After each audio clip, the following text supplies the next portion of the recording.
السلام علیکم ناظرین، پروگرام دی رپورٹرز کے ساتھ میں خاور گمن اور چودھری غلام حسین صاحب ایک بار پھر آپ کی خدمت میں حاضر ہیں۔ ناظرین، آج 27 دسمبر ہے۔ محترمہ بے نظیر بھٹو صاحبہ کی شہادت ہوئی تھی 2007 میں یہیں پاس راولپنڈی کے اندر۔ جب یہ اندوناک واقعہ ہوا تھا اس کے بعد آپ کو پتا ہے 2008 کے اندر الیکشن ہوئے۔ امید یہی تھی کہ پاکستان کے اندر جمہوریت پھلے پھولے گی۔ 2008 سے 2013 تک پاکستان پیپلز پارٹی نے حکومت کی، اس کے بعد 2013 میں پاکستان مسلم لیگ نون کی حکومت آ گئی۔ ایک پیسفل ٹرانسفر آف پاور ہم نے دیکھا جو ہے جمہوری طریقے سے پیپلز پارٹی سے نون لیگ کی طرف جو ہے طاقت آ گئی۔ الزامات لگے الیکشن کے حوالے سے، لیکن ایک کام ہو گیا۔ 2018 کے اندر دوبارہ انتخابات ہوئے، نون لیگ سے پی ٹی آئی کی طرف حکومت چلی گئی۔ عمران خان صاحب آگے، امید یہی تھی کہ یہ اپنے 5 سال پورے کریں گے، لیکن 3 سال 10 مہینے کے بعد ان کی حکومت کو ووٹ آف نو کانفیڈنس کے ذریعے ختم کر دیا گیا۔ خان صاحب کا یہ دعویٰ ہے کہ ان کی حکومت ایک سازش کے ذریعے ختم کی گئی۔ اس کا انجام وہ کہہ رہے ہیں کہ آج کل جو معاشی حالات ہیں وہ آپ کے سامنے ہیں۔ کل بھی ہم نے اپنے پروگرام کے اندر ذکر کیا تھا ناظرین، اس وقت جو پاکستان کا جو ہے سب سے بڑا مسئلہ معاشی ہے، ظاہر ہے وہ سیاست کے ساتھ جڑا ہوا ہے، لیکن جو معاشی اشاریے ہمیں آن گراؤنڈ نظر آ رہے ہیں وہ اتنے خوفناک ہیں کہ ہر گزرتے دن کے ساتھ یہ خوف جو ہے پاکستانیوں کے دل کے اندر یہ بڑھتا جا رہا ہے۔ خدا نخواستہ کہیں پاکستان ڈیفالٹ کی طرف نہیں جا رہا۔ کل ہی میں نے دیکھا N E D university Karachi کے اندر فارمر فائنانس منسٹر اسی حکومت کے 3-4 مہینے رہے مفتاح اسماعیل صاحب نے وہاں پہ خطاب کیا۔ اس خطاب کے دوران انہوں نے یہ بات کی کہ اگر موجودہ حکومت جو ہے آئی ایم ایف کے پاس نہیں جاتی، آئی ایم ایف کی شرائط کو مانتے ہوئے، تو بہت خطرہ ہے کہ ہم ڈیفالٹ کی طرف جائیں گے۔ Miftah foresees default of Pakistan شنز آئی ایم ایف کو اگر آپ انکاری ہو جاتے ہیں تو اس کا مطلب ہے آپ ڈیفالٹ کی طرف جا رہے ہیں۔ آن گراؤنڈ جو ہیں سیکیورٹی اور معاشی حالات دونوں بد سے بدتر ہوتے جا رہے ہیں۔ میرے سامنے یہ مختلف جو ہے جو بزنسز ہیں ان کے جو پڑے ہوئے ہیں اعلانیے ہیں۔ سزوکی موٹرز بند ہو گئی، انہوں نے ہفتے 10 دن کے لیے کہا کہ ہم بند ہو گئے۔ اس کے بعد جناب ایپٹما دیکھیں، آل پاکستان جو ٹیکسٹائل مینوفیکچرنگ ایسوسی ایشن ہے وہ یہ کہہ رہی ہے کہ ہمارے جو اس وقت جو کیپیسٹی سے ہم کتنے نیچے جا چکے ہیں، وہ 50% سے بھی نیچے۔ پچھلے دنوں بھی ہم نے سٹوری کی تھی کہ لاکھوں کی تعداد کے اندر جو لوگ امپلائڈ تھے وہ بے روزگار ہو گئے ہیں۔ جو ہے آپ چلے جائیں فیصل آباد، وہاں پہ جو لوموں کا کاروبار ہوتا تھا، اس سے پچھلی حکومت میں ہم نے دیکھا کہ بہت اچھا کس طرح فلی لوڈر چلا، لیکن اس کے بعد سارا کام خراب ہو گیا۔ اس کے بعد آپ ٹویوٹا موٹرز کی طرف دیکھ لیں، وہ آپ کے سامنے ہے۔ بلوچستان ویلز لمیٹڈ وہ بھی بتا رہے ہیں کہ وہ بھی انہوں نے ہفتے 10 دن کے لیے اپنے جو ہے آپریشن بند کرنے پڑ رہے ہیں۔ اس کے ساتھ ساتھ پاکستان کے اندر جو ہے سیکیورٹی کے حالات پچھلے ہفتے 10 دن سے دیکھ رہے ہیں کہ خراب ہوتے جا رہے ہیں، اور ان خراب سیکیورٹی کے حالات کو دیکھتے ہوئے جو ہے باہر سے ہمیں جو ٹریول ایڈوائزری آ رہی ہے، اور یہ ایک بڑی ہی تشویشناک خبر ہے، ایک ایسا امر ہے جس کے اوپر تمام پاکستانی ظاہر ہے پریشان ہیں کہ کیوں ایسا ہو رہا ہے۔ ہم دیکھ رہے ہیں یو کے کی طرف سے ایک جو ہے ان کے ایمبیسی کی طرف سے ایک ٹریول ایڈوائزری آ گئی، یو ایس کی طرف سے آ گئی۔ اب ہمارے جو ہیں دوست ملک سعودی عربیہ کی طرف سے بھی اپنے شہریوں کو کہہ دیا گیا ہے کہ یہ چونکہ یہ چھٹیوں کا سیزن ہے تو آپ نے ہوٹلز کے اندر نہیں جانا، آپ نے ایسی جگہوں پہ نہیں جانا جہاں پہ کوئی جو ہے لوگ اکٹھے ہوں، سوشل گیدرنگ ہو۔ اسی طرح میں دیکھ رہا تھا یہ ایک ہمارے پاس نیا اعلان آ گیا ہے جو ہے آسٹریلین ہائی کمیشن کی طرف سے۔ تو یہ حالات و واقعات ہیں۔ جمہوریت ملک کے اندر ہونی چاہیے، لیکن اس کے ساتھ ہم نے دیکھا کہ محترم رانا ثناءاللہ صاحب نے درخواست کی جو ہے چیف الیکشن کمیشن کو، اور اس کے بعد جو ہے وہ اسلام آباد کے اندر الیکشن ہونے تھے۔ اس سٹوری کے اوپر بھی بعد میں جا کے ذرا تھوڑا تفصیل سے بات کریں گے وجہ کیا بنی۔ اب جو ہے ان تمام جو حالات و واقعات کے اوپر ہم نے جو کرنے کے لیے ڈاکٹر اشفاق حسن صاحب پہلے بھی ہمارے پروگرام میں آتے رہے ہیں، ان کو دعوت دیا۔ بہت شکریہ سر پروگرام میں شرکت کا۔ کل ہماری شبر زیدی صاحب سے بات ہوئی، وہ ایک چھوٹا سا ان کا جو شارٹ ہے وہ آپ کو سنواتے ہیں، تو اس کے بعد پھر آپ کی طرف جائیں گے، آپ سے پوچھیں گے کہ آپ کے پاس کیا خبریں ہیں موجودہ حالات و واقعات کو سامنے رکھتے ہوئے۔ فرائیڈے تک پاکستان کے معاشی معاملات کے اوپر کوئی بڑا فیصلہ ہو جائے گا، اور کچھ پارٹلی انفارمیشن بھی ہے کہ ہماری جو آئی سے ڈسکشن ہو رہی تھی وہ ڈیڈ لاک میں چلی گئی ہے، اور شاید ہمیں جو ٹرانچ ملے گی وہ اب مارچ سے پہلے نہیں مل سکتی۔ اسی طرح جو ہے جو ایک اور سوال ہم نے کیا شبر زیدی صاحب سے، تو انہوں نے جو ہے نا کہا کہ جی موجودہ جو حالات و واقعات ہیں اس کے اندر کچھ وہ غیر معمولی تبدیلی دیکھ رہے ہیں، یہ بھی سنیں۔ مارچ کے آس پاس انٹرم گورنمنٹ کو آتا ہوا دیکھ رہا ہوں. مارچ کی میٹنگ سے ریلیز کرنے سے پہلے یا وہ کیئر ٹیکر سے بات کریں گے, وہ ان لوگوں سے بات کرنے پہ تیار نہیں ہے, تو تقریباً ان کے ساتھ ان کی بات چیت بند ہو چکی ہے. اور یہ بات اس پر ریلائی کر رہے تھے کہ ان کو فرینڈلی کنٹری سے پیسے مل جائیں گے, جو انفارچونیٹلی نہیں مل سکے ہیں, تو انہوں نے بھی اپنے آپ کو ریلیٹ کر دیا ہے. اوور ٹو یو ڈاکٹر صاحب, آپ بتائیں کہ ہمارے حالات کہاں پہ کھڑے ہیں. کوئی آپ کے پاس اچھی خبر ہے تو ہمیں بتا دیں, سنا دیں, کہ تاکہ ملک جو لوگ بھی آپ کو سننا چاہ رہے ہیں. دیکھیں, حالات جیسے کہ شبر زیدی صاحب نے یا باقی اور بھی بہت سارے لوگ جو کہہ رہے ہیں, یہی خبر ہے. میں نے جیسے میں ہمیشہ سے کہتا رہا ہوں کہ میں نے کبھی بھی, میرے تصور میں نہیں تھا کہ میں پاکستان کی معیشت کو اس حالت میں دیکھوں گا کہ ہر شخص جو ہے آج ایک ہی اس کے زبان پہ ایک ہی لفظ ہے کہ کیا ملک ڈیفالٹ کرے گا, کیا بنے گا اس ملک کا, کیا ہمارا فیوچر ہے, کیا ہمارے بچوں کا فیوچر ہے, کیا ہم اپنے کاروبار یہاں بند کر کے پیسہ شفٹ کر دیں باہر. آپ یقین کریں کہ ابھی پچھلے دنوں ایک شادی میں شریک تھا, وہاں پر بڑے لیڈنگ جتنے ہمارے ٹاپ بزنس مین تھے وہ بھی موجود تھے, اور ہر شخص مجھ سے یہی سوال کر رہا تھا کہ کیا ہم اپنے کاروبار کو بند کر دیں, اپنے کارخانے کو بند کر دیں اور شفٹ کر لیں پاکستان سے, کیونکہ ہمارے بچے ابھی اس ملک میں رہنا نہیں چاہتے ہیں. تو یہ گراؤنڈ ریالٹی یہی ہے.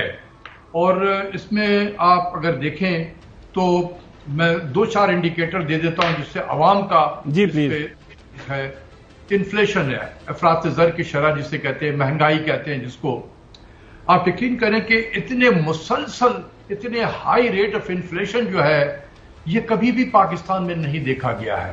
اگر میں صرف حالیہ 5 مہینے کو دے دوں, یہ جو نیا مالی سال شروع ہوا ہے جولائی سے لے کر ابھی نومبر تک کا جو ڈیٹا آیا ہے, نومبر کے مہینے میں یہ تقریباً اوور آل سی پی آئی جو تھا ہمارا یہ کوئی 24% تھا, اور اگر آپ پچھلے 5 مہینے کے لے لیں تو یہ 25% انفلیشن ہے. 5 مہینے میں یہ مسلسل آن ایوریج 25% ہے, اور یہ پاکستان کی تاریخ کا سب سے زیادہ کنسیڈر کیا جا رہا ہے. اور جب کہ آپ دیکھیں فوڈ انفلیشن کو دیکھیں اربن ایریاز میں تو تقریباً 30% انفلیشن جو ہے یہ تو ابھی نومبر کے مہینے میں تھے, اور آپ اگر پچھلے 5 مہینے کے فوڈ انفلیشن کو لے لیں تو 30% سے زیادہ آن ایوریج ہر مہینے انفلیشن مہنگائی رہی ہے. اور اگر رورل ایریاز میں دیکھ لیں جہاں غریب زیادہ بستے ہیں پاکستان میں, وہاں نومبر کے مہینے میں فوڈ انفلیشن تقریباً 34% ہے, 34%, اور پچھلے 5 مہینوں میں یہ تقریباً 33% ہے. تو اتنے مسلسل, اتنی 1/3 ان کے ہر مہینے ان کے جو آمدنی کا 1/3 حصہ جو ہے وہ لوز کر دے رہے ہیں اپنی پرچیزنگ پاور کے حیثیت سے. تو غریب, بلکہ lower middle class, even middle class جو ہے وہ بہت زیادہ انڈر پریشر میں آ گیا ہے اس وقت. یہ کبھی بھی پاکستان میں یہ صورتحال نہیں دیکھی گئی تھی. ہماری انڈسٹریز جس کا آپ نے ذکر کیا یہ اب بند ہونی شروع ہو رہی ہے. ہمیں دیکھیں کہ ابھی 2021-22 کا جو مالی سال گزرا ہے, جون میں ختم ہوا, ہماری انڈسٹریز تقریباً 12% پر انم سے گرو کی تھی, اور یہ 60 کی دہائی میں یا 80 کی دہائی میں جس طریقے سے گرو کر رہی تھی یہ اس انداز سے اس نے مومنٹم پکڑ لیا تھا. جی اچھا, اب یہ جو ہے 8% تو یہ نیگیٹو ہو گیا اکتوبر کے مہینے میں, اور جولائی اکتوبر کو لے لیں اس 4 مہینے میں 3% کانٹریکٹ کر گئی ہے ہماری انڈسٹریز. تو جب انڈسٹری شرنک کرے گی, پروڈکشن کم ہوں گے, ایکسپورٹس بھی گر رہا ہے, ہمارا ایکسپورٹس بھی گر گیا ہے. اچھا ڈاکٹر صاحب, کل شبر زیدی صاحب سے ہم نے ایک سوال کیا, حفیظ شیخ صاحب کا بتایا کہ وہ بھی پاکستان میں ہے, رضا باقر صاحب بھی پاکستان کے اندر ہے. کو میری اطلاع کے مطابق آپ کی بھی ملاقاتیں ہو رہی ہیں, آپ سے بھی پوچھا جا رہا ہے کہ ملک کا اب کرنا کیا ہے, ملک کی معیشت کا کیا کرنا ہے. تو آگے جو پلان آف ایکشن کیا لگ رہا ہے؟ ظاہر ہے ملک ہے, 22 کروڑ عوام کا ملک ہے, جس جگہ پہ ہم موجود ہیں, جو ہمیں خطرات ہیں, اس طرح چھوڑا تو نہیں جا سکتا کہ جی ٹھیک ہے حکومت ناکام ہو گئی ہے تو بس حکومت پہ چھوڑ دیں, ناکام ہوتی جائے. کچھ نہ کچھ تو کرنا پڑے گا کسی سطح پہ جا کے. جب بھی اس قسم کے موقع ہوتے ہیں نا کہ چینج آف گورنمنٹ ہونے لگتی ہے تو یہ 2 لوگ ضرور آتے ہیں. یہ ہمارے اکنامک ہیڈ مین ہیں یہ لوگ, رضا باقر اینڈ حفیظ شیخ. مجھے بڑی حیرانی ہوگی کہ جو صاحب اقتدار لوگ ہیں یہ انہی اکنامک ہٹ مین کو دوبارہ لے کر آئے. اگر یہ دوبارہ آتے ہیں تو آپ انا للہ و انا الیہ راجعون پڑھ لیں پاکستان کی معیشت پہ، کیونکہ یہی دو شخص جو ہے اس ملک کو اس تباہی تک پہنچانے میں بہت بڑا رول پلے کیا. یہی وہ دو شخص ہیں جنہوں نے عمران خان صاحب کی حکومت کو کمزور کیا، معاشی طور پہ ان کی پالیسیز کو کمزور کیا، سیاسی طور پہ ان کو اتنا نقصان پہنچایا اور اوور آل پاکستان کی معیشت کو بہت تباہ کیا. جی چوہدری صاحب آپ بھی سوال کرنا چاہ رہے ہیں. سوال کیا ہے؟ کدی شملہ تے کدی مری جانا ہے، کی پہ کری جانا ہے. تو ادھر ادھر کی نہ بات کر، یہ بتا کہ قافلہ کیوں لٹا. تسی یہ دسو کہ 2 وقت جڑی روٹی نہیں پوری ہو رہی عام آدمی دی، 80% تو ود انڈسٹری بند، ڈالر 300 نو ہی نہیں مل دیا. تو ڈاکٹر صاحب کریں کیا؟ میرا تو خیال ہے آپ ایک جلوس لیڈ کریں پریزیڈنٹ ہاؤس کی طرف اور ہم سارے اس میں شامل ہوں. باقیوں کی تو کسی پر جوں رینگ نہیں رہی. Nobody is bothered sitting in high offices. یہ میں بہت زمانے سے کہہ رہا ہوں، آپ کے پروگرام میں بھی میں نے کہا ہے کہ سوائے حکومت وقت کے اور جو پاکستان میں میٹر کرتے ہیں لوگ، ان کے علاوہ ہر شخص پریشان حال ہے. اگر کوئی پریشان حال نہیں ہے تو حکومت وقت نہیں ہے، کیونکہ آپ دیکھتے ہیں کہ ہر روز ایک نیا وزیر بھی آ جاتا ہے. جس ملک میں اتنی تباہی مچی ہوئی ہے وہاں پر آپ دیکھیں کہ 75-80 ممبر کی کیبنٹ موجود ہو، خدا کا خوف بھی کسی کو نہیں آتا. ان لوگوں کو بھی میں حیران ہوتا ہوں جو وزیر بن کے جا کے وزیر بن جاتے ہیں یا اسپیشل اسسٹنٹ بن جاتے ہیں یا ایڈوائزر بن جاتے ہیں پرائم منسٹر کے ایسے حالت میں، جبکہ انہیں معلوم ہے کہ ملک کہاں کھڑا ہوا ہے. تو میں پرائم منسٹر کو بھی سوچتا ہوں، میں حیران ہوتا ہوں کہ کس بیسس پہ، جب ان کو بھی پتا ہے صورتحال کا، لیکن وہ کیبنٹ پہ آپ ایڈ کیے چلے جاتے ہیں. اور آپ دیکھیں آج بھی اٹھا کے دیکھیں کئی وزراء جو ہے وہ باہر اس وقت بھی کہیں نہ کسی دورے پہ ہوں گے.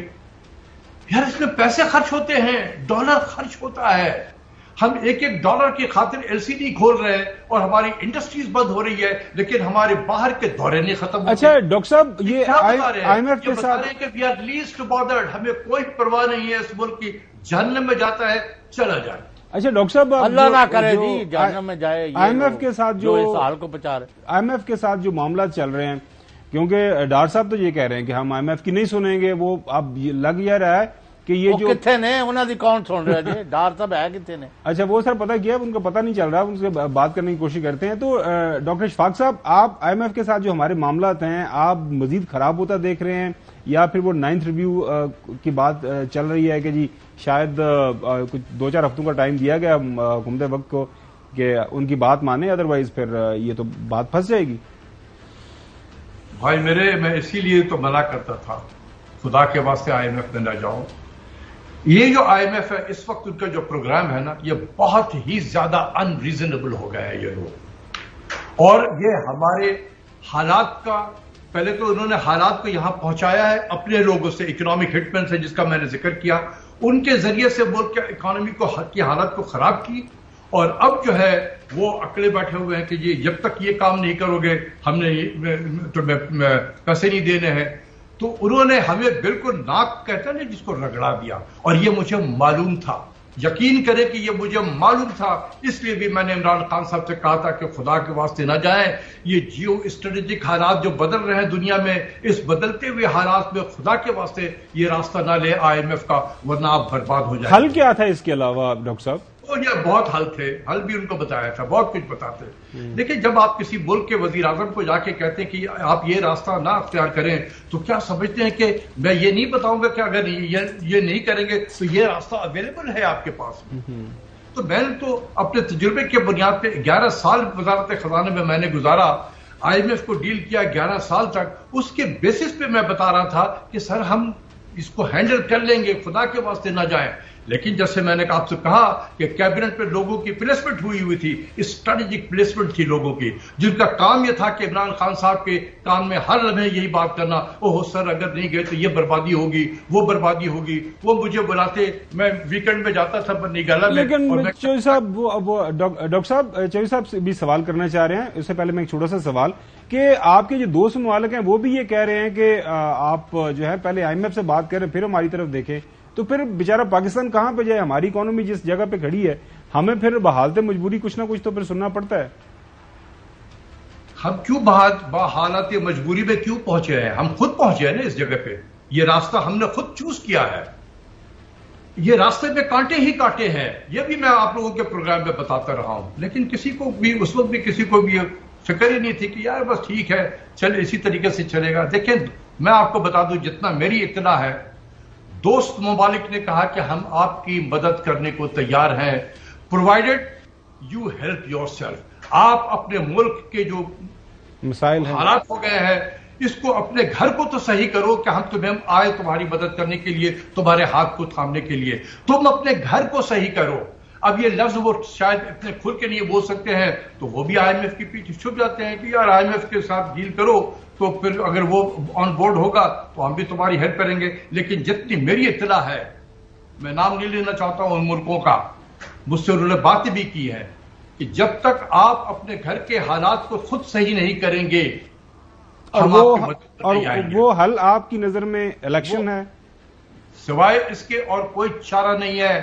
میں کتنی مرتبہ کروڑوں مرتبہ یہ لفظ کہہ چکا ہوں اور اپریل کے مہینے سے میں کہہ رہا ہوں کہ خدا کے واسطے اگر اپریل مئی میں اگر میری بات کو سن لیا جاتا تو آج ہی پاکستان یہ ذکر ڈسکس نہ کر رہا ہوتا کہ ہم ڈیفالٹ کرنے والے ہیں یا سری لنکا کے جیسے حالات پہ ہم پہنچ چکے ہیں. یہ ہم ذکر نہیں کر رہے ہوتے. لیکن میری باتوں کو کسی نے نہیں سنا، جو خاص کر جو فیصلہ کرنے والے لوگ تھے انہوں نے میری بات کو اڑایا اس طریقے سے. میں آپ کو بتا دوں اس کے علاوہ کوئی دوسرا راستہ نہیں ہے. Election election election. جی صاحب. سر ڈاکٹر اشفاق صاحب یہ فرمائیں کہ یہ ڈے ڈریمنگ کر رہے ہیں یا دے آر پاور ڈرنک، یعنی واٹ از گوئنگ آن؟ یعنی کوئی بندہ ان کے یعنی اعتماد کو جس سے یہ پھر رہے ہیں. اور ابھی ایک تقریر کر رہے تھے ایک صاحب، انہوں نے جو دنیا جہان کے الزامات ہیں عمران خان پر، وہ کہاں دیوالیہ ہو رہا تھا جی 9 اپریل کو؟ کون یعنی یہ کس کو یہ بیچ رہے ہیں؟ اور ڈالر جو 180 کا تھا اس وقت 280 پر پہنچا ہوا ہے اور مل نہیں رہا. اور آج کہہ رہے جی تنخواہوں کے پیسے نہیں ہیں. یعنی آپ نے کوئی بات سنی ہے کہ کوئی فیصلہ کیا جا رہا ہے کہ بھئی یہاں ایک تقریباً اکنامک یعنی وار کونسل بنائی جائے ملک کو واپس لانے کے لیے اور ان لوگوں سے جان چھڑائی جائے، یا یہ ساری ہماری وشفل تھنکنگ ہے؟ میں صرف اس کا ان لوگوں کے لیے میں بتا دینا چاہتا ہوں جو یہ کہتے ہیں جیسے آج بھی آپ کہہ رہے تھے کہ ملک ڈیفالٹ کرنے والا تھا. خدا کا خوف کرے وہ لوگ جس ملک کی اکانومی 6% سے گرو کر رہی ہو ایک سال یہ 2 سال آن ایوریج، جس ملک کا ایکسپورٹس 25, 26, 27% سے بڑھ رہا ہو، جس ملک میں ریمیٹنس جو ہے 12-15% سے ریمیٹنس بڑھ رہا ہو، جس میں صنعتی پیداوار 12% سے گرو کر رہا ہو، جس کے پاس فارن ایکسچینج ریزرو بھی تقریباً $16 بلین کو ہو، وہ ملک کبھی ڈیفالٹ کرتا ہے؟ یہ سب سیاسی باتیں ہوتی ہیں. اپنے کمزوریوں کو چھپانے کے لیے دوسروں پہ حملہ کرتے جاؤ، یہ ہوتا ہے آفینسو. اس کو ہم سیاست کی زبان میں آفینسو کہتے ہیں کہ جی آفینسو سیاستدان زیادہ ہو گئے، وہ آفینسو نہ کر سکے، آپ چڑھ جاؤ ان کے اوپر میں. تو یہ ہو رہا ہے. جہاں تک کہ میں تو نہیں دیکھ رہا ہوں ابھی تک، کسی جگہ پہ نہیں دیکھ رہا ہوں کہ کہیں پر مجھے کہیں سے ملے کہ کچھ الیکشن کی طرف باتیں ہو رہی ہیں. میں ٹی وی پہ سنتا رہتا ہوں کچھ لوگوں کو کہ جی بس مارچ اپریل میں ہے شاید الیکشن ہو جائے. اللہ کرے ہو جائے مارچ اپریل میں. This is the ideal time.